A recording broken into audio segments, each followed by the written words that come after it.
Hey guys, welcome back to another video. So today I'm going to be showing you how I painted the 4th edition to my skateboard series. So right now I'm just showing you my 3 previous skateboards in an exhibition that I had in London. So the 4th one is just going to be a continuation of this. So I'm just going to show you the process of how I did it. I'm also going to go a little bit in depth about the meaning of this series and why I did it. So I hope you stick around and enjoy the video. So let's get started.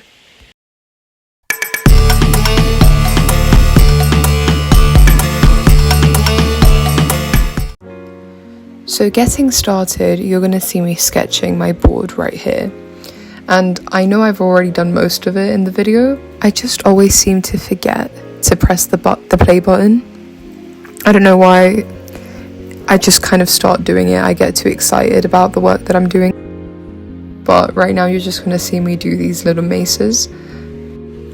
I usually find the sketching process to be quite therapeutic, but I was really happy with how this sketch came out. In particular, I was super happy with the text. Throughout this video, you're going to notice that I leave a lot of the footage upside down, and I just think that it looks better that way, because when I flip it, I just think it looks so weird. I don't know if it's just me, I don't know if it's the angle, I don't know what it is, but I just have to leave it in that way. Do let me know if you think it's better flipped or not, just so I can know for reference, because if it bothers me but no one else, then fine, I'll take it.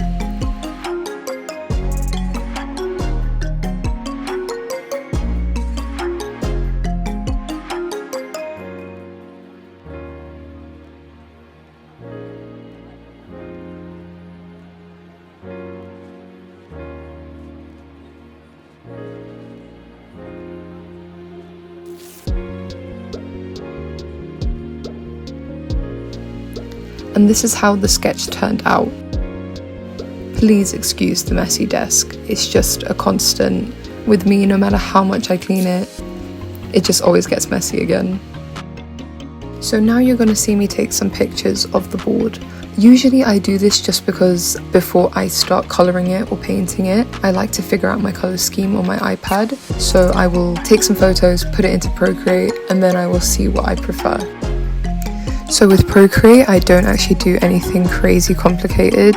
I just do the most whack colours, like the colouring is awful. I don't really do anything for it to be like bougie looking.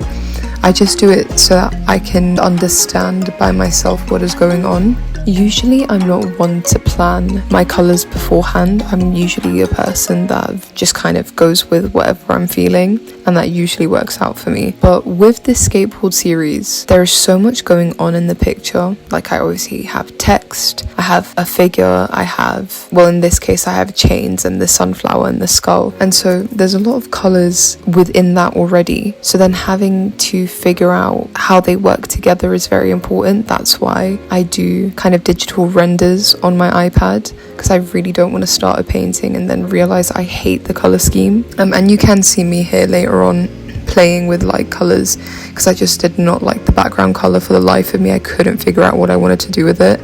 I ended up going for a sort of like purpley red sunset, which I think worked the best with the color scheme I had going on. With my digital render complete, it is time to start painting.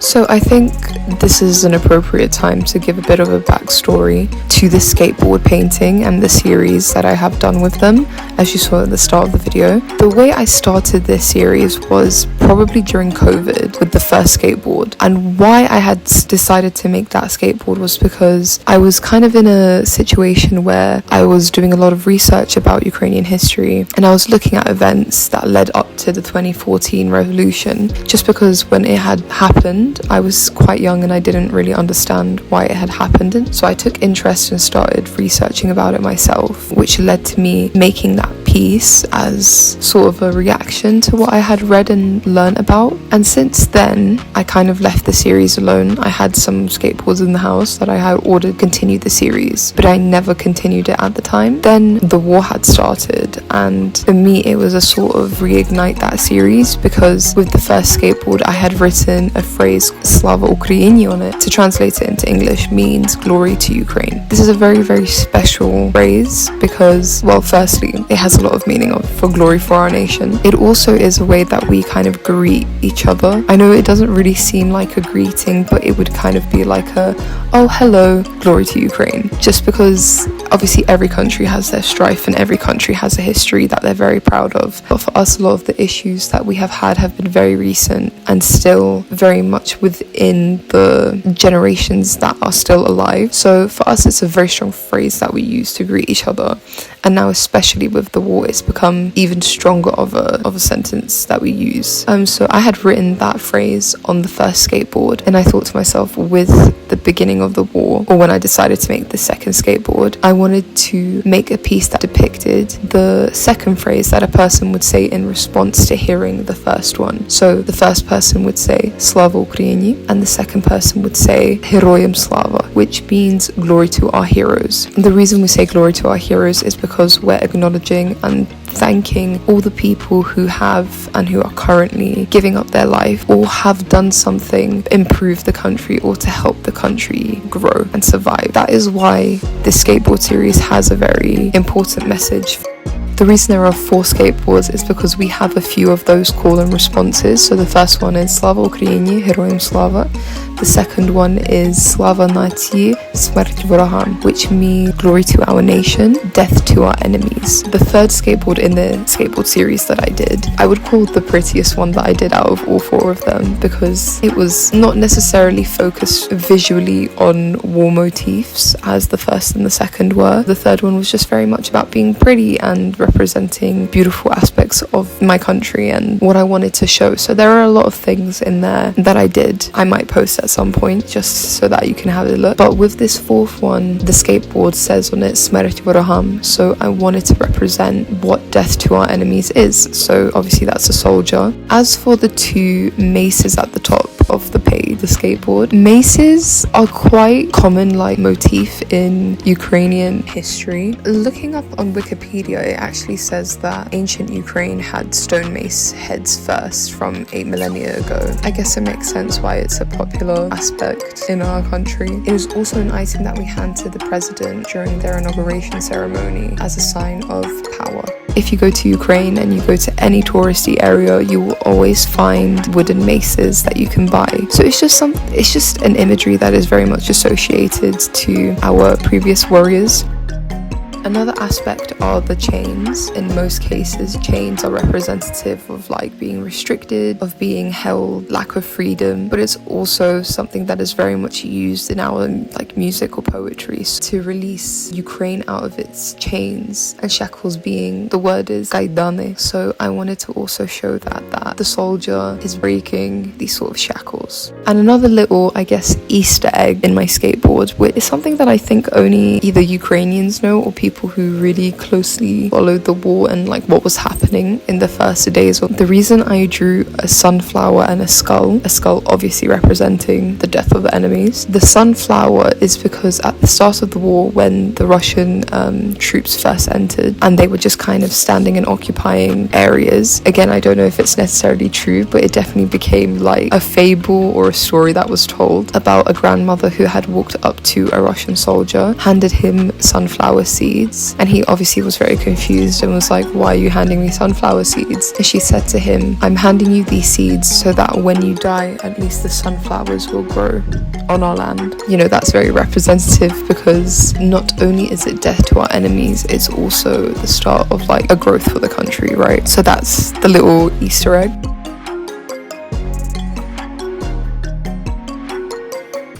Okay, so this is where we're at with the skateboard. We still haven't really finished the base colours. So the plan is to finish the base colours, which is just like the helmet, the eyes, and the text. Or maybe I'll leave the text for later, we'll see. The text will be last, I think. But That's the plan. We're going to finish the base. And then we might move on to some shading of the colours. I think that will be a shout for today. Or I might actually just do the maces, really, because the maces I feel like are going to be the thing that suck the most. And I really want to get out the way. Let's go.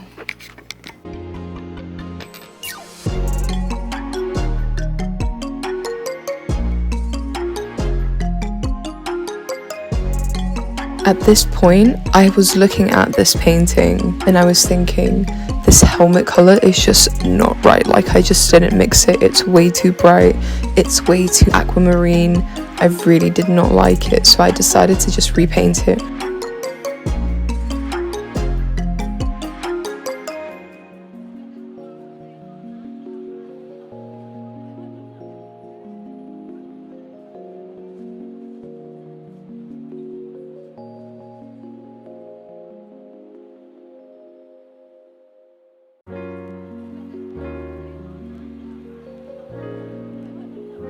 And now on to the struggle that was these maces. I just was not having a good time. I thought they were so ugly. I was trying to trust the process. It was not working. And you know when you hate doing something with a painting, you can't continue. Like, you have to just leave it and come back later. You can clearly see me here just like thinking about these maces and being like, I do not want to do these right now. I'm gonna come back to them later, because I just hated it. I also just had the genius idea to take the area that I didn't want to like be careful and paint around, because I thought it would make my life easier. But if I'm honest with you, taping is much harder than me just avoiding the area to not paint. Like, I hate taping. Why is it so difficult? You have to rip it perfectly, get it just nice and accurate, and it's not for me. So I just did it for this one skull and I didn't do it again.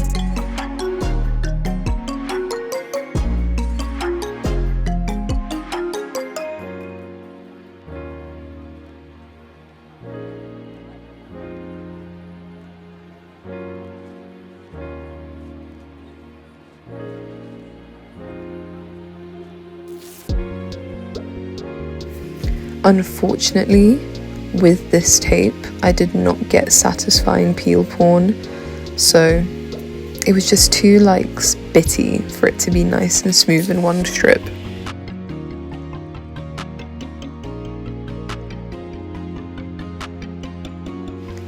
This is where my crackdown began. So, as I mentioned in my previous video when I was prepping for my art fair, I gave myself a deadline to finish this painting before the exhibition. And initially, I had to finish this painting, a stitch piece, with a lot of other prep work that I needed for the exhibition. And with how I procrastinate, I left it all until literally the last day. What ended up happening was I did not finish the stitch piece, but I did tell myself that I had to finish this painting before the exhibition, because I wanted to go with a full skateboard set of 4. So I actually did succeed, thankfully, in finishing this painting in the night. But from this point is where I was just trying to like bang this painting out in a day. And it was so stressful because I was in a painting mood that day, thankfully, because if I was not, it would have been a lot harder. But you know, like when you just paint for so long that you want to do something else. So I painted and painted, took a break, and then painted again. I kept my previous board next to me because I usually forget the style that I do, which I know is weird and silly sounding, but I just do a lot of different art, so it's difficult for me to remember what style I've done. So I had to keep it next to me to make sure that the colours I was using and the style of the painting was matching that board, because they do come as a pair. When I started the skateboard series, I didn't want to use too much of a realistic style. I wanted it to be cartoony, just because, you know, back in the day, I did primarily draw manga, and that was sort of the art style I had. And then in school, I very quickly moved into realism, and I loved both, but they're not very applicable together. And when I did do the first skateboard, I wanted to make... The first board is not really realistic at all, but I just wanted to mix the styles together in a way and make something that was still cartoony, but maybe not to the degree that manga is. With this, I do outline it with a black fine liner, the fine liner being a very thin Posca pen. I just like the aesthetic that it gives. Further on, the more I improved with painting with the next 3 that I did, I added a bit more of realistic tone to it, which I really enjoy because they kind of complement each other strangely. The other aspect that I add is that I don't just use one kind of tip of Posca. I use the very fine line tip to do the details of the face. To outline the silhouette, I use a thicker Posca because I think the varying weight in the line work just makes the character pop a bit more over the very busy background and text that I add to the piece.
As you can see, the lighting is getting darker, the day is getting very old, and I'm still pushing through, but you know, we did make it in the end, at the end of the day. You can also see me struggling with the maces. As I said earlier, they were definitely the worst part of this painting. I could not get it to look the way I had envisioned, and even to the end they didn't really look the way I wanted them to look. Am I still happy with how it came out? Yes. If I were to go back, would I put a little more effort into them? Probably.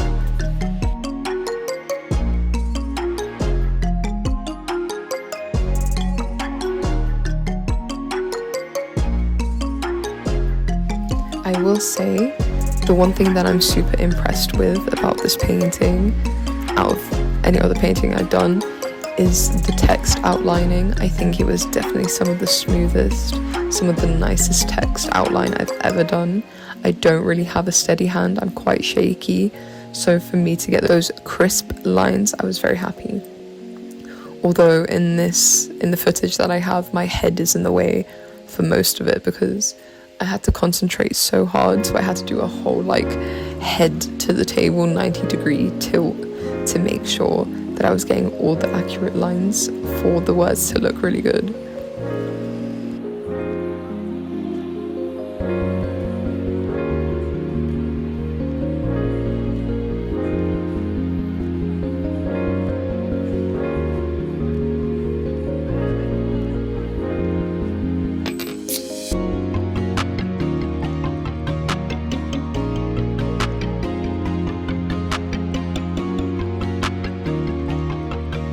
The final step was just to paint the back black, to add some backing.